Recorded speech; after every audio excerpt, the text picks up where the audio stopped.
조갑제 TV 시청자 여러분 안녕하십니까. 2019년 1월 29일 오전 11시 반입니다. 그리스의 어떤 극작가가 이런 명언을 남겼습니다. 신은 인간을 파멸시키기 전에 먼저 미치게 만든다. 파멸시키는 전 단계로 미치게 만든다. 미친다는 것은 분별력이 사라지는 것이죠. 분별력이 대충 이런 게 있습니다. 제일 중요한 것이 무엇이 사실이고 무엇이 가짜냐 하는 진위 분별력. 그 다음에 누가 우리의 동지고 누가 우리의 적이냐를 알려주는 피아 식별 능력. 그리고 선악 구분 능력. 이걸 인간의 분별력이라고 합니다. 이게 망가져 버리면 미치는 거죠. 미치면은 그 다음에는 파멸됩니다. 요새 우리나라 국방부의 하는 행동을 보니까 그 말이 생각이 났습니다.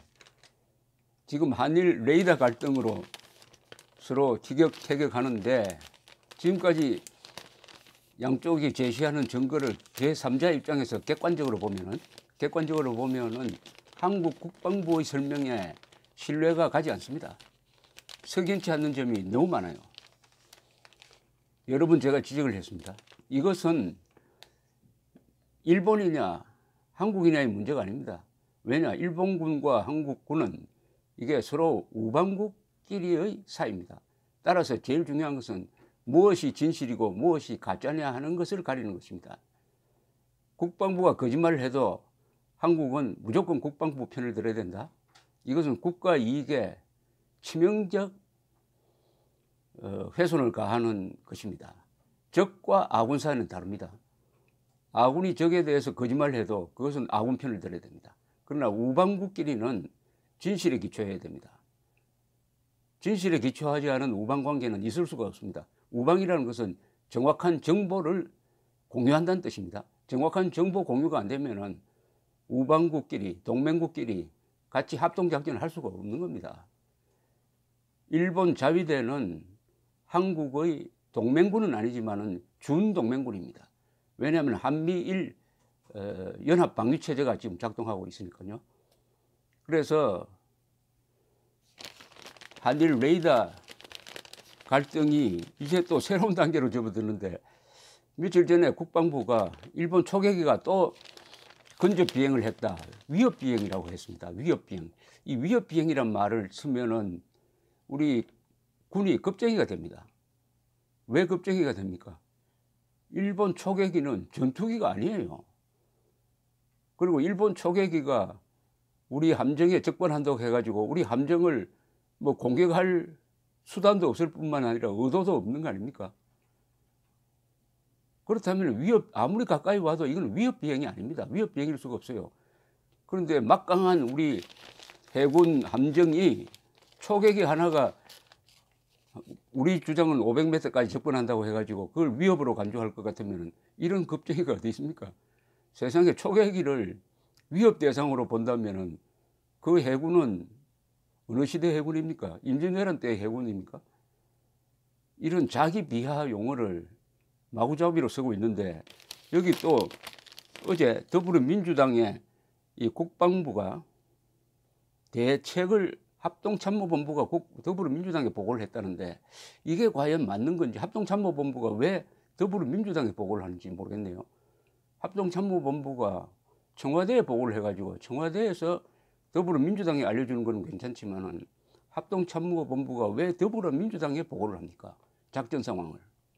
보안이 유지됩니까? 더불어민주당과 합동참모본부 사이에 무슨 명령관계가 있습니까? 이건 군 통수권과 관계되는 겁니다. 작전입니다. 비밀이 유지되어야 됩니다. 그런데 그 내용이라는 것이 이런 겁니다. 일본 초계기가 함정에 접근하면 해상작전용 헬기를 띄워가지고 함정에 접근하려는 초계기 진로를 방해하는 육탄방어를 하겠다. 헬기를 띄워가지고 접근하지 말도록 육탄방어를 하겠다? 여러분 이게 상상이 됩니까? 아니 이렇게 헬기를 육탄방어로 하면 뭐 부딪히는 건데 이게 정상적인 군대의 작전이라고 볼 수가 있습니까? 정말로 위협 비행이라고 간주하면은 경고 사격을 해야죠. 정말 위협 병행이라고 간주한다면 그때는 레이더 락온을 해야 됩니다. 즉 미사일 발사용 레이더를 초계기에 딱 조준해야 됩니다. 그러면 초계기가 당장 피하게 돼 있어요. 정말 위협이라고 생각한다면. 근데 위협이라고 생각한다고 해놓고 헬기를 띄워가지고 육탄 방어를 하다가 그럼 비행기 충돌 사고가 나면 어떻게 됩니까? 육탄이라는 것은 부딪힌다는 뜻인데, 내 지구상에서 이런 작전 개념을 가지고 있는 나라는 대한민국 합참밖에 없다고 생각합니다. 어떻게 육탄 방어라는 개념을 이렇게 하면은 세계의 웃음거리가 되는 거 아닙니까? 세계의 웃음거리. 일본 사람들이 이걸 보고 비웃지 않을까요? 일본은 오랜 동안 군사 문화에 젖어가지고 세계에서 가장 오래된 군사 문화를 가지고 있는 일본은 일반인들도 군에 대한 지식이 아주 깊습니다. 근데 육탄 방어 이러면은 조롱하지 않을까요? 역시 한국 사람들은 선비 문화에 젖어가지고 기껏 발상을 한다는 게 저런 수준이다. 이게 왜 이런 사태가 났느냐? 바로 한국의 국방부가 극좌 정권의 영향권 안에 들어가니까 피하 식별 기능이 마비되어 버렸습니다. 지금 송영무, 정경두 이 두 국방장관이 하는 행태를 보면은 북한을 우군으로 보고 자위대를 적군으로 보는 것 같이 느껴집니다. 송영무 국방장관이 적군의 장수인 김정은이 따라주는 술을, 그것도 아들 뻘 때는 두 손으로 받아가지고 받는 모습의 사진, 그리고 국제회의장에 나가가지고 일본 방위성 장관이 북한이 비핵화한다고 하지만은 그거 믿을 수 없다. 과거에 얼마나 거짓말을 많이 했느냐고 하니까 송영무 장관이 벌떡 일어나가지고 과거에 거짓말을 했다고 해서 앞으로도 거짓말을 한다고 생각하면 대화가 되지 않는다. 이런 군인 같지 않는 이야기를 하고 있고, 김정은이가 뭐 한라산에 오면 누구를 시켜서 뭐 비행장 만들겠다는 이런 이야기를 하고, 드디어는 북한 노동당 정권과 북한군을 주적이 아니라고 국방백서에 올림으로써 대한민국 국군을 누구를 향하여 총을 겨누어야 될지 모르는 집단으로 만들려고 하는 그런 연장선상에서 일본에 대한 과도한 아주 어린아이 같은 지금 대책을 세우고 있습니다. 그러니까 국민들의 지지가 국방부에 붙지를 않습니다. 과거와 다릅니다. 어떻게 보면은 우리 국방부는 한국 안에서도 지금 고립된 느낌이 듭니다. 지금 열화와 같이 보통 같으면은 아마 시위대가 일본 대사관으로 몰려가고 하지 않았을까요?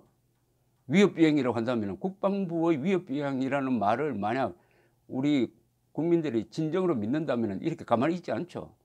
왜 가만히 있습니까? 뭔가 이상하다. 한국 국방부의 행동이 뭔가 이상하다. 김정은 북한군 앞에서는 저렇게 부드럽더니 우방국한테 왜 저러지 하는 의아심이 있으므로 이 반일선동이 먹히지 않습니다. 반일선동이 먹히지 않아요. 이 정권에서 노리는 게 반일선동인데, 이 정권의 속성상 반일해가지고 결국 반미로 가서 한미동맹을 해체하겠다는 것이 궁극적 목표라고 봐야 됩니다. 이 정권과 이 정권 지지 세력은. 그러나 겉으로는 그렇게 이야기하지 않죠. 그렇게 했다가는 국내에서 지지율이 떨어지니까 국방부가 그 수단으로 되면은, 국방부가 좌파 정권에 의한 반일의 수단으로 되면은 결국 한미동맹 해체로 갑니다. 해체한 다음에 그럼 국방부는 핵무장한 북한군과 맞설 수가 있습니까? 지금 한국과 일본이 협력해야 될 부분은 공동의 적 북한의 핵 미사일에 대한 대책 아닙니까? 핵 미사일에 대한 대책으로 목표를 딱 정하면은 한국과 일본이 협력할 부분이 얼마나 많습니까? 더구나 일본이 가지고 있는 가용 자원이 막강하지 않습니까? 특히 해상 초계 능력, 잠수함 발견 능력, 북한의 미사일 탐지 능력, 모든 부분에서 우리는 북한의 도움, 일본의 도움을 받아야 됩니다. 북한의 도움이 아니라 일본의 도움을 받고 일본 또한 우리로부터 받을 도움이 많아요. 그러니까 서로 정보를 교류하고 있지 않습니까? 이렇게 국방부가 북한군보다 자위대를 더 적대시한다고 한다면은 북한 핵미사일 위협으로부터 국민의 안전을 확보하는 데 크나큰 장애물을 스스로 만들게 될 것입니다. 스스로 만드는 겁니다. 이게 자해 행위입니다. 지금 국방부의 행태를 쭉 보면은 미국으로부터 벗어나겠다, 탈미, 그리고 반일, 친중, 통북, 북한과 통한다. 이것의 결론은 한미동맹 해체, 대한민국의 고립화, 그 다음 단계로서 대한민국이 북한 노동당과 북한군의 인질이 된다. 최종적으로는 대한민국까지 김일성주의 세상으로 들어간다. 이 길목에서 수문장 역할을 해야 될, 경비원 역할을 해야 될, 대한민국의 경비원 역할을 해야 될 이 대한민국 국방부가 피하 식별 기능에 혼란이 와가지고 북한군에 대해서는 미소로 자위대를 적대시한다. 이게 대한민국 국군의 현주소입니다. 대한민국 국군은 이런 식으로 행동하면 안 되는 역사적, 헌법적, 그리고 도덕적 권위를 갖고 있습니다. 건국의 초석이었고 호국의 감성이었으며 근대화의 기관차 역할을 했고 민주화의 울타리입니다.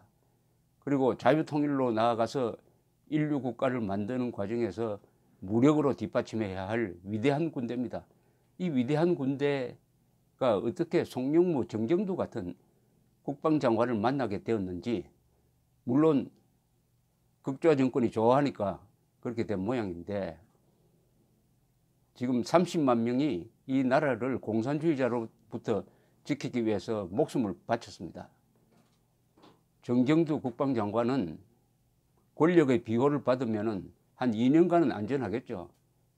그러나 물러나고 나서 이 대한민국 하늘 아래서 우리와 같이 살 수 있느냐? 백선엽 장군, 유병현 장군 같은 분과 같이 살 수 있느냐? 그분들을 만나서 얼굴을 들 수 있느냐? 영원히 대대손손 이 땅에서 살 수 있느냐? 심각하게 생각해야 합니다. 원점으로 돌아가서 북한군은 우리의 적입니다. 자위대는 우리의 우방군대입니다. 일본에 유엔군 후방사령부가 있고 후방사령부 소속으로 7개 해군 공군기지가 있고 5만 4천 명의 미군이 주둔하고 수백 척의 전투기와 수십 척의 함정이 있다. 이게 한국을 돕기 위해서 딱 준비된 태세를 갖고 있다. 일단 유사시에 이 병력이 한반도로 전개되어야 대한민국의 멸망을 막을 수 있다 하는 것을 누구보다 더 잘 아는 사람이 정경두 국방장관 아닙니까? 어떻게 헬기 6탄방을 하는 이런 유치한 발상을 합니까? 이 국방부 제정신 맞습니까? 감사합니다.